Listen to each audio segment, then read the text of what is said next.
Welcome to another edition of Morning Joe and the Pro. I'm Marco D'Angelo, joined today by Ralph Michaels of Cal Sports, and it is the Wednesday edition, April 3rd. We're going to talk a little baseball, going to talk a little Final Four. Ralph, welcome to the show, buddy. We'll talk a quick minute here about our escapades over the weekend. Nice time in Florida. Thank you for putting that trip together to get us down there for the Florida Derby. Great time. Got to see some friends of WagerTalk, our good buddy Mark Lawrence, Mark Jr., and, of course, Joe Ranieri.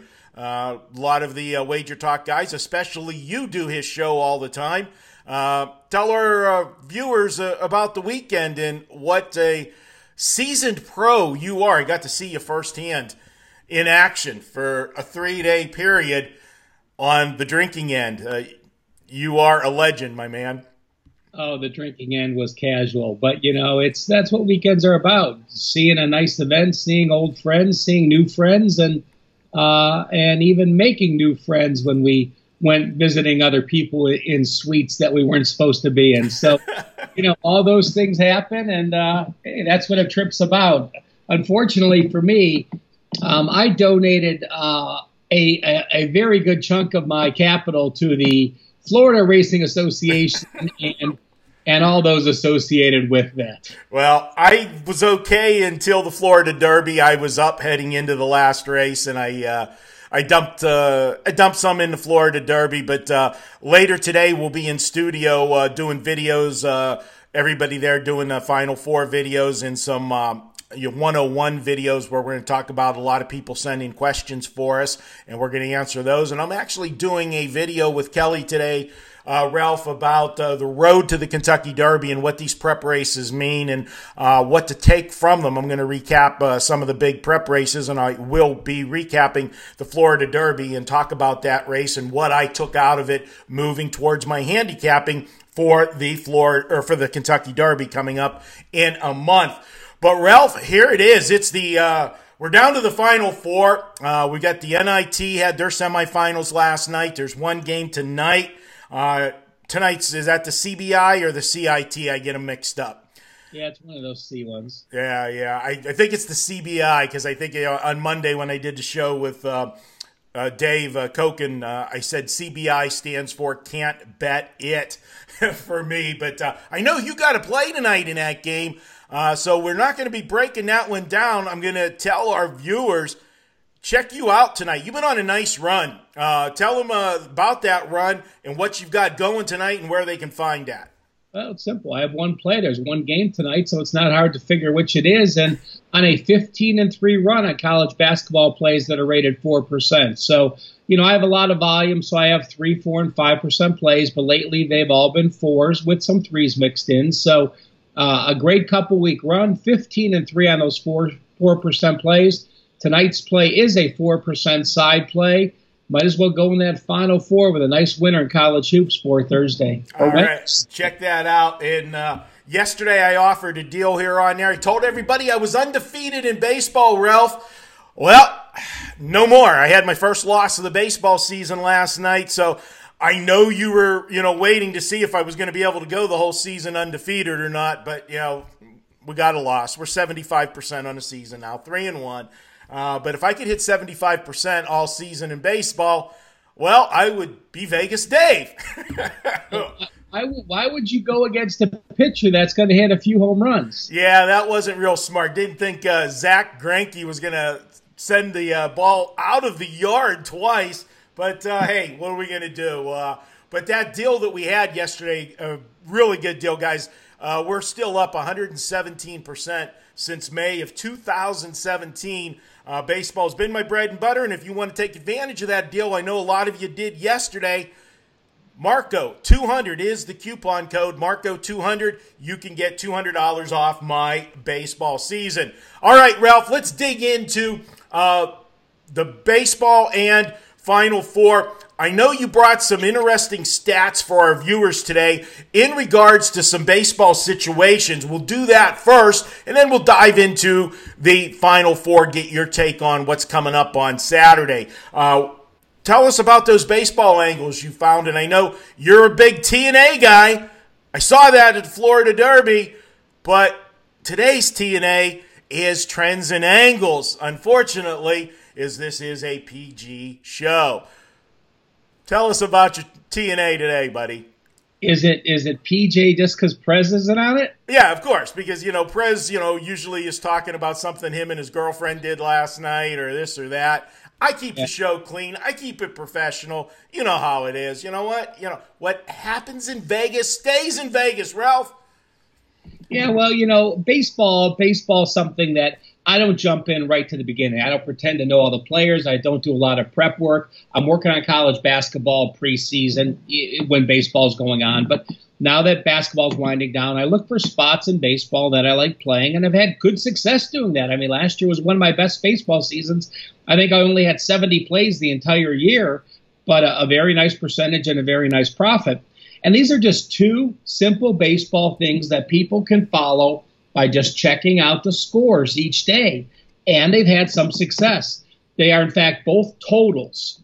The first is if a team is on the road and got shut out on the road their last game. Simple. Check the box score. If they're on the road and they got goose-egged, those plays 88, 158, and 12 over-under. That's 35.8%. Anytime you can get a system that you're just checking a box score and hitting 62% on a total, that's something you want to pay attention to. 64.2%.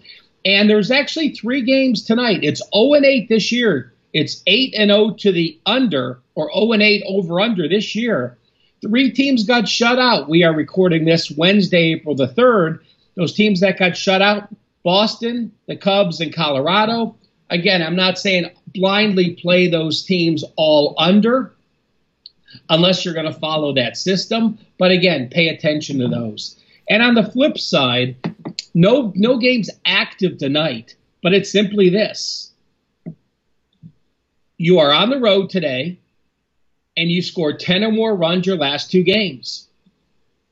Last couple years, you're 24, 10, and 2 over under 71%. So, bad bats, don't turn it around. Good bats, continue that success. But interestingly, both of those are on the road. When a team is at home and has those situations, they're much closer to the Mendoza line. So if you're on the road off a shutout or on the road after scoring back-to-back 10-plus runs, over on the runs, under on the shutout. That's good stuff from Ralph. And I'll tell you what, if you like these kind of things, Ralph Michaels does the Joe's Angle of the Day, giving a shout out to a restaurant here in Las Vegas, Joe's Prime Seafood and Crab. They're one of our sponsors of our radio show. Every day, 2 to 3 Vegas time. You can listen online, or we post the podcast version of it up later. And every day, Ralph supplies the Joe's Angle of the Day. And these are the kind of things that he gives out on the show. Another winner yesterday. I was on the show yesterday. Ralph, you gave the under in the Nuggets Warriors game. Got a little hairy at the end, but it stayed under the total. And you can get these type of things each and every weekday by just listening to our radio show. So big shout out to you, Ralph, on those stats. You've got access to several databases, prime use from our good friend Ed Meyer with his database, and able to pull these things out. And it's just good stuff for our viewers and listeners to the radio show. Moving over to Saturday, Ralph. This week, hosting for the Prez, I'm asking every guest to take a little advanced look at the Final Four. We're not going to hold you to anything if you're not locked in, obviously. And, of course, if you do have something really good, I'm sure you're going to be selling it on Saturday. But the Final Four, I've preached all week long. The one common denominator here with the Final Four is we've got 3 defensive teams, and then we've got 1 offensive team. As you look at the matchups for Saturday, did anything strike your fancy, jump off the page at your first initials when you saw the line and anything, looking at Texas Tech, Michigan State, or Auburn and Virginia? Well, off the top of my head, let me tell our viewers. There's not a lot on the top of your head there, buddy. I'll, I'll continue on as I was interrupted.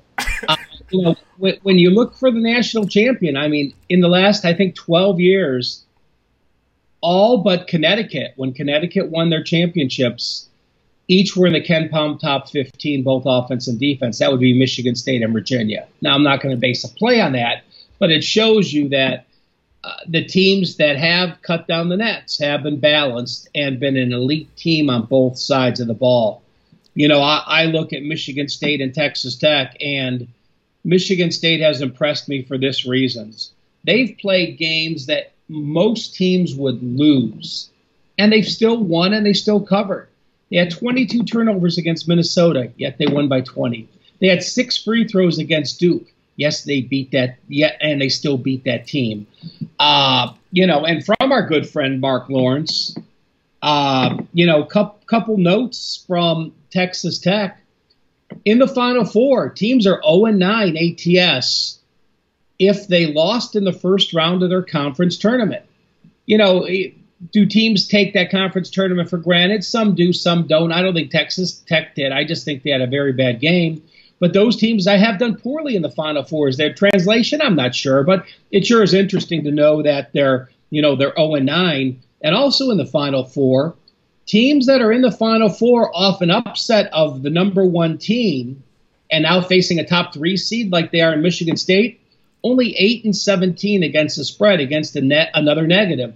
You just gave your top effort playing that number 1 seed to get out of your region to win the Elite Eight, to move to the Final Four, and that has been a letdown as well. So, I'm leaning right now Michigan State, and I'm also leaning in the under in that game. The hype machine just goes crazy this week. Michigan State obviously better to handle it, with been there and done that before. And another week of the media. I mean, the Sweet 16 is one thing, but ramping up to this Minnesota week is an entirely different scenario. So, you're moving to a cavernous arena. You saw both NIT games go under last night as they moved to Madison Square Garden. And just a note, I think the NIT games now, the Final Four round in the NIT, after those teams are playing neutral and home games and move to Madison Square Garden, I think they're now 2-14 over under the last 8 years. So, again, both went under last year. So I do, under's a low number, but I don't think it's low enough for these two teams. All right, Ralph, good stuff. And, you look at the 4 teams that are remaining and you watch how the 4 teams got to where they got to be here. Clearly, Texas Tech looks like the team that had they didn't have that game where Michigan State had the nail-biter with Duke in the last game. Virginia had the miracle win and cover against Purdue. Basically, Purdue, not only covering the whole game, but had the lead in most of that game, and Virginia finds a way to win the game. Auburn really rolled through all of their games, played super, then they lose Okeke, and then, come back and still win that game on Sunday without him.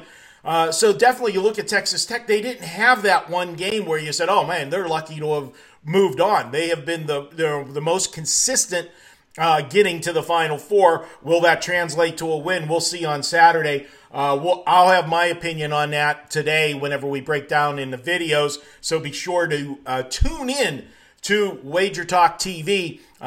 Everybody got a lot of guys in studio today to break these down and look at all of the angles. And we're actually going to have 2 sets of videos for both games, so you'll get multiple opinions on how people are seeing the games. Ralph, great stuff for you. Anything you want to add on the Virginia-Auburn game with that defense versus offense? Is this a correlated parlay? If you like the Virginia side, you're leaning under. If you like Auburn, looking over because of their offense? Yeah, I mean, I said the same thing with North Carolina. And, the funny thing is, in the North Carolina game, Auburn was the quote-unquote slow team. Now turned into the fast team against Virginia. Well, that's what happens when you have one of the top 10 quickest and the slowest paced teams. Auburn's in the middle, so they went from one scenario to the other. I did look this up. Virginia #1 scoring defense, 55.4 points per game. Can Auburn win and cover a low-scoring game? Well, I went back and checked Auburn's database. They are 2-15 against the spread when scoring 71 points or less since January 4th of 2017. So, they haven't played a team like Virginia, and the SEC doesn't have those teams, but that just shows you that they have not been in a situation to win and cover. Now talking about Virginia, I was amazed when I went through their box scores and was doing a deep dive into them. In their last 2 games, Virginia, you want to talk about a team that only plays 6 players. In their last 2 games, they played 40 minutes and 45 minutes with the overtime, 85 minutes. That translates into 420 player minutes. 5 players on a team, 85 minutes. Only 6 minutes were played by players outside the top 6 players. So 99% of the minutes were done by those top 6 players on Virginia. That's all they play. If Auburn can get them in foul trouble early, a live bet's in the offing on the Tigers because Virginia has not used their bench. They're not going to be accustomed to playing in the tournament, and especially in a Final Four game. Yeah, and the good part of having that overtime game on Saturday, it was this, the second game. So yes, they were tired, but it would have been tougher, I think, if they played that overtime game on Thursday that many minutes and had to turn around and come back and play the game on Saturday would have been a factor. But now they had a full week of rest, so those 6 guys should be ready to go. And, and it's one of those things that I think possibly, Ralph, where they didn't get an opportunity to get any more bench players in there is because, as we said, they were behind a good part of that game, and that game never had any separation. No team got really out more than 5 points either way in that game. So it was every possession truly was meaningful in that Purdue-Virginia game. If they get a little bit of separation, if Auburn comes out cold, not being able to solve this Virginia defense, and they get maybe a 10 or 12-point lead, you might see a little more substitution from the Virginia side.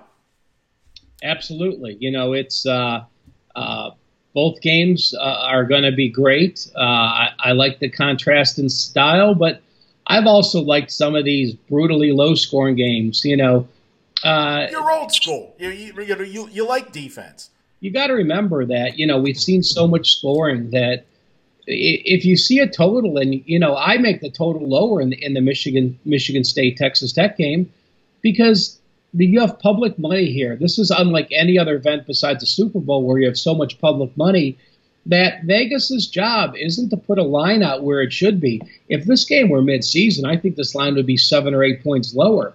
But it's March Madness. People like betting the favorites. People like betting the true bloods. People like betting the overs. Vegas's job isn't to put a line out where the line should be. Vegas's job is to put out a line where they're going to get equal money on both sides, hopefully take equal amounts, make their 10% of their juice, and be happy. So, if you think this line should be lower and it's not, you're probably more on the sharp side than the square. Well, I will tell you that when the numbers came out, I felt the point spreads on the games were where I expected them to be. The totals, when I saw the Texas Tech Michigan State total, and then I saw the Auburn Virginia total, I'm like, how can these two totals be almost the same? You've got, in the Virginia-Auburn game, you've got contrasting styles. And it's always tough to make a total when you've got one team that wants to do one thing and the other team wants to do the complete opposite. Vegas has to find that sweet spot in which team is going to, empower their will for the tempo, who's going to get them to play which style. But when you looked at that Texas Tech game in Michigan State, you've got 2 of the best defenses in the country playing one another, and they're not exactly up-tempo teams. And I was surprised that they put a total in the 130s in this game. That was just my initial gut reaction on it, and you kind of confirmed that with what you've just said, how you looked at it. Absolutely. It's there. I mean, the value's there. Yes, it could happen. They go crazy and shoot from 3, but that can happen in any game.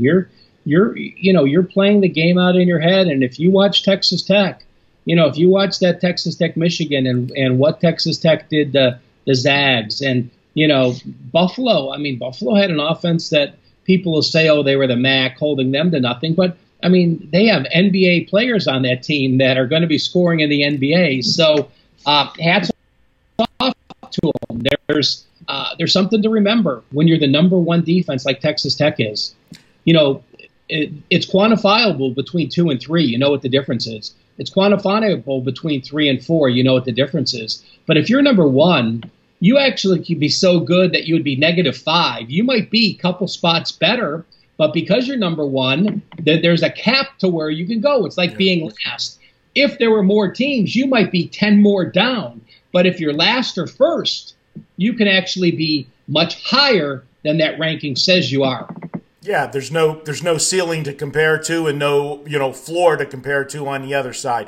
I agree with you 100%. One other thing, 2 notes I'll say with totals.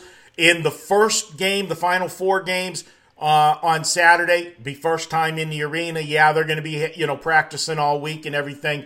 But until you actually get into a game situation and you got the crowd there and the sight lines and the depth perception, it can be a little intimidating for teams with their shots early on. That would tend to lean towards the unders. But on the flip side, when you get to the Final Four, and really anything here in the big dance, you always have that problem where teams, if they're down 8 points, sometimes they stop fouling, the game's over. These teams will foul right down to the end to try to extend the game as far as they can. And a lot of times you can see that 10 or 12 point push in the final, minute of a game and get you, unfortunately, if you have an under, ruin an under sometimes. So just a few things to remember when doing this. And good stuff as always, Ralph. I'll see you in a couple hours in studio. And I appreciate you being on. And again, great time last weekend. Thanks for putting that together.